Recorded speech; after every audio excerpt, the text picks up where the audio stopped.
residents of Burlington, Vermont are seeing the impact of a land trust that has been around since 1983.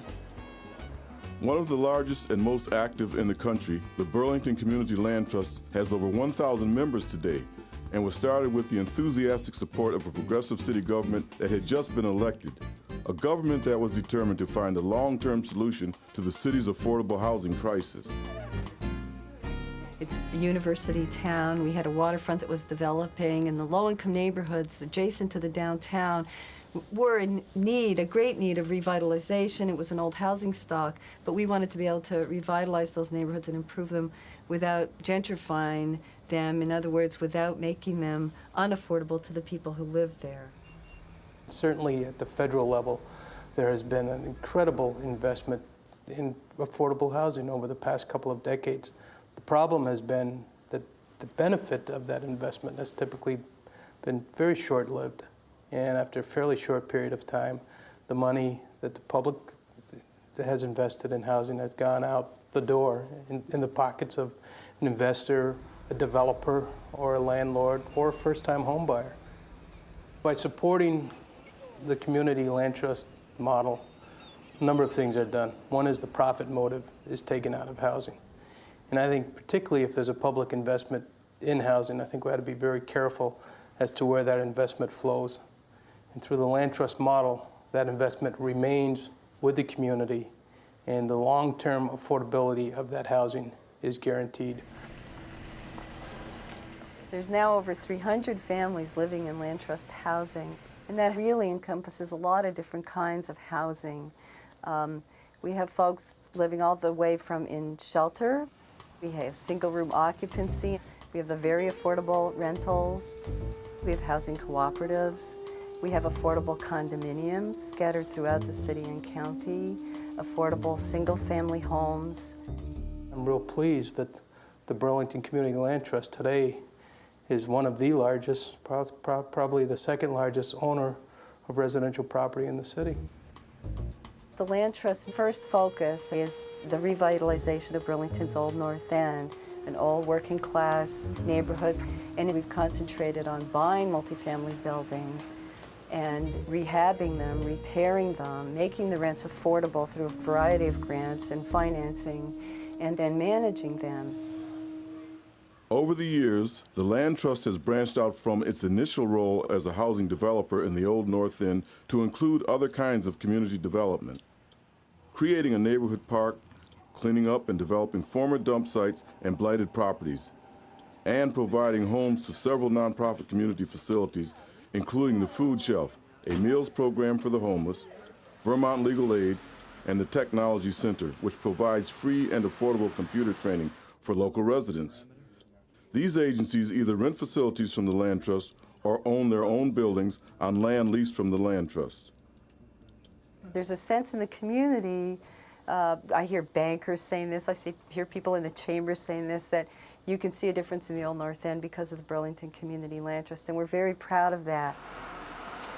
Outside of the Old North End, the Land Trust has done other kinds of development as well, including single-family homes in the suburbs and rural areas on the outskirts of Burlington, and even condominiums right on the spectacular Lake Champlain waterfront. And right next door to that building, recently were developed condominiums that are selling for up to $300,000, or sell all for under $100,000.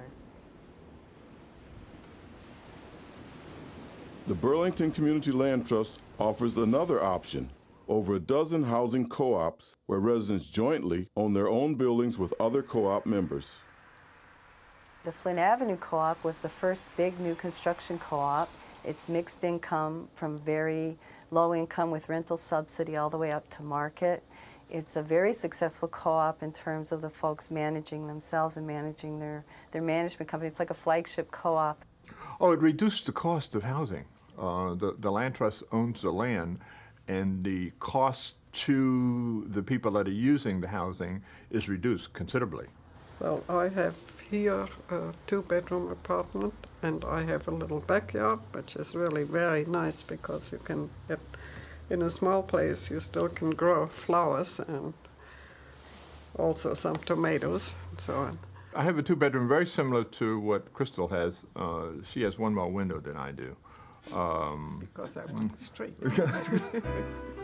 Essentially, we were not supposed to succeed because we were dealing with welfare mothers, we were dealing with single moms, we were dealing with quote-unquote moderate and low-income people. And those people are not supposed to know how to run things, and we're successful. The land trust came into this rather quietly and is still quietly involved in that they own the land and we sit on the land. And in a sense, there's kind of a very silent partner, and they watch out and look at us and don't let us get too foolish and that kind of stuff. And that's a help. Another co-op the Land Trust developed is the Rose Street Artist Co-op, which is located in what used to be the National Biscuit Company. The first of its kind in Vermont, the former bakery now provides live-work space for 12 very low-income artists.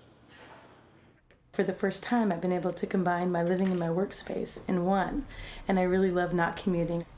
Because what I do is so independent and so alone, it's nice to know that there is community around me, and it's something that I was lacking. For some low-income residents, buying into a land trust co-op can be the first step into home ownership.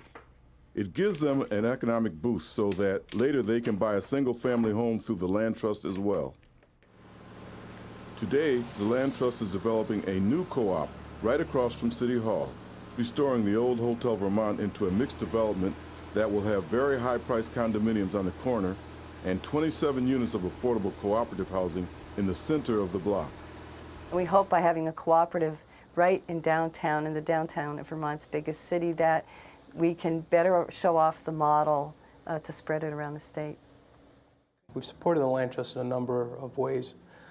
Initially, we gave a seed grant of a couple $100,000 for the Land Trust. We've invested our employees' retirement funds in the Land Trust. We've targeted the Land Trust as the primary recipient of federal monies that flow through the city.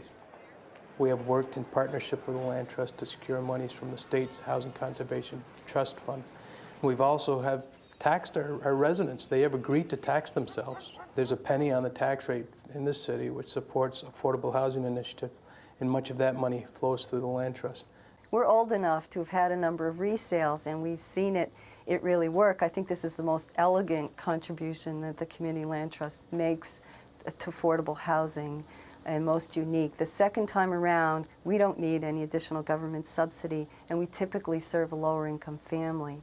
We're doing that at the same time that the seller is taking equity with them, and has, of course, in that interim period, had all the tax benefits and all the security that homeownership offers.